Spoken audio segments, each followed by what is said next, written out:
Hello दोस्तों, स्वागत है आपका आपके अपने यूट्यूब चैनल स्टडी विथ एजे में।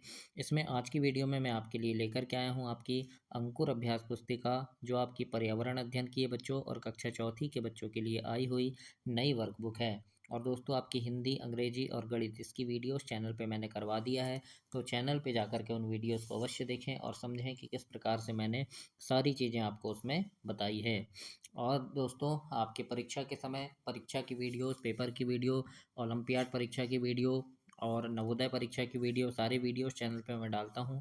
तो चैनल को सब्सक्राइब कर लें ताकि समय पर वो वीडियो आपको मिल सकें और बहुत अच्छे नंबर से आप परीक्षा में पास हो सकें। आज की इस वीडियो में हम देखेंगे दोस्तों सप्ताह 18 पाठ 16 चूँ चूँ करती चिड़िया आई। इसके बारे में जानेंगे, इसके प्रश्नों के उत्तर देखेंगे और समझेंगे कि किस प्रकार से इसमें आपके लिए सारी चीज़ें दी गई है। आइए देखते हैं अभ्यास नंबर 1। यहाँ पर लिखा है पहेलियाँ पढ़कर पक्षियों के नाम लिखिए। अब यहाँ पहेली है पहली कि सिर पर मेरे ताज है, सुंदर पंखों पर नाज है, सुंदर नाच दिखाता हूँ, राष्ट्रीय पक्षी कहलाता हूँ। तो इसका उत्तर हो जाएगा दोस्तों मोर। तो यहाँ आपको मोर लिखना है। आगे देखते हैं, दूसरा है हरे हरे हैं मेरे पंख, लाल है मेरी चोंच का रंग, हरी मिर्ची खाता हूँ, बोलो क्या कहलाता हूँ। तो ये होगा दोस्तों तोता। तो यहाँ आपको लिखना है तोता, है ना, हरा हरा होता है। तो इस प्रकार से आप इसे कंप्लीट करेंगे। इसके बाद अगला है यहाँ पे तीसरा कि कुहू कुहू आवाज़ लगाती, मधुर मधुर मैं गीत सुनाती, सबके मन को हूँ मैं भाती, बोलो मैं क्या कहलाती। तो ये है दोस्तों कोयल। तो इसको क्या लिखेंगे, यहाँ पे कोयल लिखेंगे। इसी प्रकार से आगे लिखा है रंग स्लेटी पंजे लाल, गुटुरगु की भरकर चाबी, दिन भर शोर मचाता हूँ, देखो मैं क्या कहलाता हूँ। तो ये है दोस्तों कबूतर। तो इस प्रकार से आपको यहाँ पर उत्तर लिखना है। अब आगे देखते हैं अभ्यास नंबर 2। इसमें लिखा है उन सामग्रियों की सूची बनाइए जिनका उपयोग पक्षी अपना घोंसला बनाने में करते हैं। तो यहाँ पर हम उन सामग्रियों का नाम लिख देंगे, जैसे घास का उपयोग करते हैं, फिर जड़ें, बाल, रुई, कपड़े के टुकड़े, सूखी टहनी, पत्ते, पंख, तिनका और तार, है ना। तो इन सब चीज़ों का उपयोग कौन करता है, पक्षियाँ करते हैं अपना घोंसला बनाने में। तो इस प्रकार से आप इसे लिखेंगे। इसके आगे देखते हैं अभ्यास नंबर 3। इसमें लिखा है कोयल अपने अंडे कहाँ देती है और अंडों को कौन सेता है। तो इसके उत्तर में लिखेंगे कोयल अपने अंडे कौवे के घोंसले में देती है और उसके अंडे को कौवा सेता है। कौन सेता है, कौवा सेता है। तो इस प्रकार से आप इसके उत्तर में लिखेंगे बच्चों। इसके बाद देखते हैं अभ्यास नंबर 4। दर्जन चिड़िया अपना घोंसला कैसे बनाती है। तो इसके उत्तर में लिखना दर्जन चिड़िया अपनी नुकीली चोंच से पत्तों को सी लेती है और अपना घोंसला बनाती है। इस प्रकार से आपको अपनी वर्कबुक में ऐसे लिखना है बच्चों। आगे देखते हैं दिवस 2। इसमें लिखा है अभ्यास नंबर 1 में, यहाँ पर है आपने पक्षियों को विभिन्न स्थान पर घोंसला बनाते देखा होगा। सामान्यतः पक्षियों द्वारा बनाए जाने वाले घोंसले को उनके नाम के साथ मिलाइए। तो जैसे कौवा, तो कौवा क्या होगा, पेड़ की ऊंची डाल पर आ जाएगा। गौरैया घर की दीवार के आले में या आईने के पीछे या अलमारी के ऊपर बनाती है घोंसला। कबूतर पुराने मकान या खंडरों में।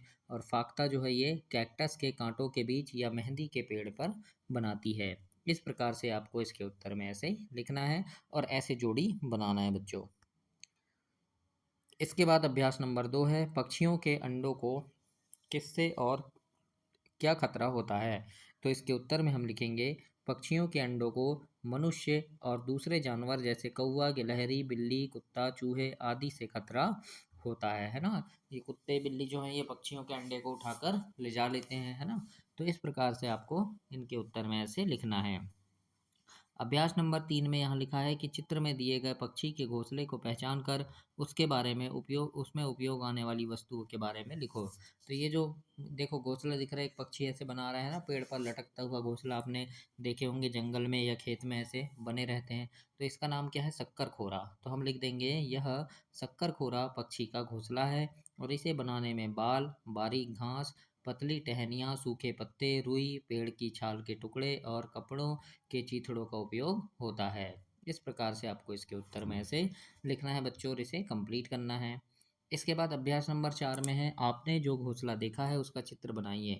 तो तुमने जो भी घोंसला देखा होगा इस प्रकार से एक सुंदर सा चित्र आप बना देंगे पेड़ पर जो घोंसले रहते हैं उनके, है ना। अंडे भी हैं इसमें देखो। तो इस प्रकार से आपको बनाना है और कलर कर देना सुंदर सा। तो ऐसे आप इसे कंप्लीट करेंगे। आगे देखते हैं दिवस 3, इसमें अभ्यास नंबर 1 में है अपने मनपसंद पक्षी के बारे में जानकारी दीजिए। तो पक्षी का नाम, तो जैसे मुझे पसंद है तोता, तो मैंने तोता लिख दिया। उसका रंग हरा होता है और खाना मिर्ची, फल, अनाज, है ना। फिर लिखा है आपने इस पक्षी को कहाँ देखा है, तो हम लिख देंगे पेड़ पर देखा है या खेतों में देखा है। आपको यह पक्षी क्यों पसंद है, तो लिख देंगे यह बहुत सुंदर है। और यह पक्षी अपना घोंसला कहाँ बनाता है, तो लिख देंगे पेड़ों पर।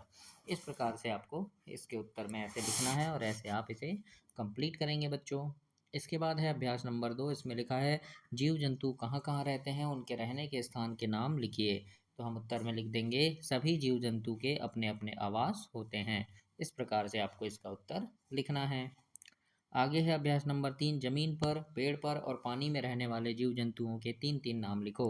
तो जमीन पर रहने वाले लिख देंगे जैसे गाय, बैल और भैंस। पेड़ पर रहने वाले बंदर, उल्लू और स्लॉथ। स्लॉथ एक जानवर है ना, वो पेड़ पर रहता है। और पानी में रहने वाले मछली, मेंढक, कछुआ, है ना। तो इस प्रकार से आपको यहाँ पर अभ्यास नंबर 3 में उत्तर में लिखना है। इसके बाद देखते हैं दिवस 4, इसमें लिखा है अभ्यास नंबर 1 में कि अपने मनपसंद के पक्षी के पंजे का चित्र बनाइए एवं पक्षी का नाम भी लिखें। तो इस प्रकार से एक पंजे का चित्र बना देंगे और लिख देंगे तोते का पंजा, है ना। ये तोते का पंजा है, देखो इस प्रकार से। तो ऐसे ही आपको बनाना है। अभ्यास नंबर 2 में है पक्षियों को के पंजों को उनके कार्यों से आपको मिलाना है। तो पक्षियों के पंजों को ऐसे मिला देंगे, जैसे ये देखो, ये वाला जो पंजा है ये क्या होगा, पानी में तैरने के लिए काम आएगा। ये पंजा जो है ये टहनियों को पकड़ने के लिए काम आता है। ये वाला पंजा शिकार पकड़ने में मदद करता है। फिर ये जो पंजा है ये ज़मीन पर चलने के लिए काम आता है। तो इस प्रकार से आप पंजों को ऐसे जोड़ी मिलाएंगे। आगे देखते हैं अभ्यास नंबर 3 में पक्षियों के पंजों के कोई 3 काम लिखिए। तो पहला काम लिख देंगे टहनियों को पकड़ने के लिए, दूसरा काम लिख देंगे शिकार को पकड़ने के लिए, तीसरा काम लिख देंगे चलने के लिए। तो इस प्रकार से आपको यहाँ पर पक्षियों के पंजों के कार्यों को लिखना है बच्चों। आगे देखते हैं, आगे लिखा है रिक्त स्थानों की पूर्ति करो। ये जो शब्द दिए हैं जैसे नरम, तैरने, शिकार और टहनियाँ, इनको हमें सही जगह पर भरना है। तो जैसे पहला हो गया पक्षियों के पंजों के बीच में पाई जाने वाली झिल्ली उन्हें, तो यहाँ आएगा तैरने, है ना, तैरने में मदद करती है। पक्षियों के पंजे जिनके आगे फैली 3 अंगुलियां एवं पीछे 1 अंगुली होती है, टहनियों पर बैठने में मदद करती है। मजबूत पंजा जो थोड़ा मुड़ा हुआ और तीखे नाखूनों वाला होता है, वो शिकार को पकड़ने में मदद करता है। और पैर के आगे की ओर फैला पंजा नरम सतह पर चलने में मदद करता है। तो इस प्रकार से आपको सही जगह पर ऐसे खाली स्थान को भरना है बच्चों, फिल करना है और इसे आप कंप्लीट करेंगे। इसके बाद देखते हैं आगे, यहाँ पर सप्ताह दिवस 5 में यहाँ है दी गई वर्ग पहेली में से पक्षियों के नाम पहचान कर गोला लगाइए और लिखें। तो जैसे यहाँ पक्षियों के नाम देखना है आपको, गोला लगाना है। जैसे यहाँ पर ये हो गई कोयल, तो ऐसे आप इसे गोला कर देंगे, है ना। फिर ये फाख्ता, ऐसे गोला कर देंगे। दर्जन चिड़िया में ऐसे गोला कर देंगे। कौवा, है ना। फिर मोर, फिर शक्कर कोरा, है ना, इस प्रकार से। और यहाँ पर उनके सभी के जितने भी गोला आपने किए हैं सबके नाम ऐसे आपको यहाँ लिख देना है बच्चों। तो ऐसे आप इसे कंप्लीट करेंगे। फिर है सोचो लिखो अभ्यास नंबर 2, नीचे दिए गए चित्रों में पक्षियों को पहचान कर उनके नाम एवं उनकी चोंच के कार्यों को लिखना है। तो ऐसे आप लिखेंगे, जैसे ये जो पक्षी है देखो, इसका नाम क्या हो जाएगा, इसका नाम हो जाएगा फाख्ता पक्षी, है ना। चोंच का काम क्या है इसका, तो बीजों को दबाकर तोड़ने के लिए काम आते हैं ये चोंच, है ना। आपने पुस्तक में भी इसे पढ़े होंगे। इसके नाम दूसरा है। इसके बाद ये देखो, ये जो पक्षी है ये क्या है, ये कठफोड़वा है। तो हम यहाँ लिख देंगे कठफोड़वा। और चोंच के कार्य क्या है, तो लकड़ी में छेद करने के लिए ये काम आता है, क्या, इसका चोंच। तो इस प्रकार से लिखेंगे। इसके बाद अगला पक्षी है, तो ये जो पक्षी है इसका नाम लिख देंगे कोयल। क्या नाम है इसका, कोयल। और चोंच का काम क्या है कि फूलों का रस चूसने के लिए काम आते हैं ये। इसके बाद ये है ये कौवा, ये कौवे का चित्र है दोस्तों। चोंच है इसका काटने के लिए, है ना। तो इस प्रकार से हम यहाँ लिख देंगे। इसके बाद अगला पक्षी है, तो इसका नाम हो गया चील, है ना। क्या नाम हो गया, चील। और चोंच के कार्य मांस चीरने फाड़ने के लिए। और ये जो पक्षी है ये है टिटहरी पक्षी। कौन सा पक्षी, ये टिटहरी नाम है इसका। और चोंच का काम है कीचड़ में छानबीन करके कीड़े खोदकर निकालने के लिए, है ना। ये कीड़े खाता है लंबी लंबी चोंच से। तो इस प्रकार से आपको यहाँ पर लिखना है। आगे देखते हैं अभ्यास नंबर 3। इसमें लिखा है गाय और बिल्ली के दांतों में अंतर लिखिए। तो गाय के दांत लिख देंगे। अंतर क्या है कि गाय के दांत चपटे होते हैं। चित्र बना देना इस प्रकार से गाय के दांत का, ऐसे।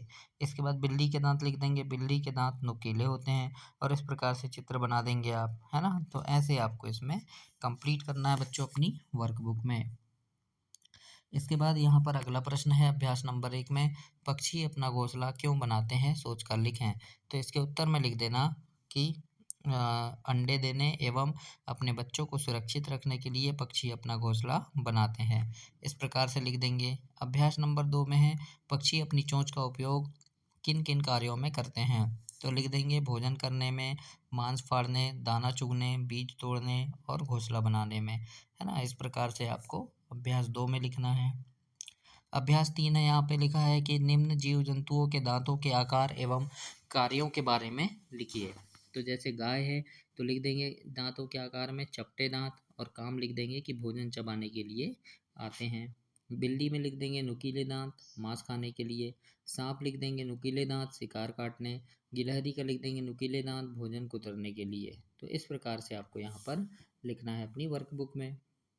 अभ्यास नंबर 4 में लिखा है कि प्राचीन समय में संदेश वाहक के रूप में किस पक्षी का प्रयोग किया जाता था। तो उत्तर में लिखेंगे कि प्राचीन समय में कबूतर पक्षी का उपयोग संदेश वाहक के रूप में किया जाता था, है ना। मतलब वो संदेश पहुंचाता था इधर से उधर। 5वां है, यदि आपके मुंह में दांत नहीं होंगे तो आप किस प्रकार का भोजन खा सकेंगे। तो हम लिखेंगे कि यदि दांत नहीं होंगे तो हम मुलायम भोजन खा सकते हैं ना, जिन्हें हम चबा सके, जो आसानी से टूट सके, ऐसे भोजन हम खाएंगे। इसके बाद अगला है कि अपने पसंद के किसी पक्षी का चित्र बनाइए और उसके बारे में लिखना भी है। मैंने यहाँ मोर का बनाया है। आपको अगर कोई और पक्षी पसंद है तो उसका चित्र बना दीजिएगा इस प्रकार से, है ना। और यहाँ पर लिख देंगे ये पक्षी के बारे में कि यह मोर है, ये हमारा राष्ट्रीय पक्षी है। इसके सर पर कलगी होती है, इसका रंग नीला होता है, नीला और हरा होता है। जब बारिश होती है तो यह अपने सुंदर पंख फैलाकर नाचता है। तो इस प्रकार से आपको ऐसे लिखना है और ऐसे चित्र बनाना है बच्चों। तो ये आपका सप्ताह 18 समाप्त हुआ। अगली वीडियो में हम सप्ताह 19 देखेंगे। तब तक के लिए आप चैनल को सब्सक्राइब करें, वीडियो को लाइक करें और अपने दोस्तों तक इसे शेयर करें। धन्यवाद।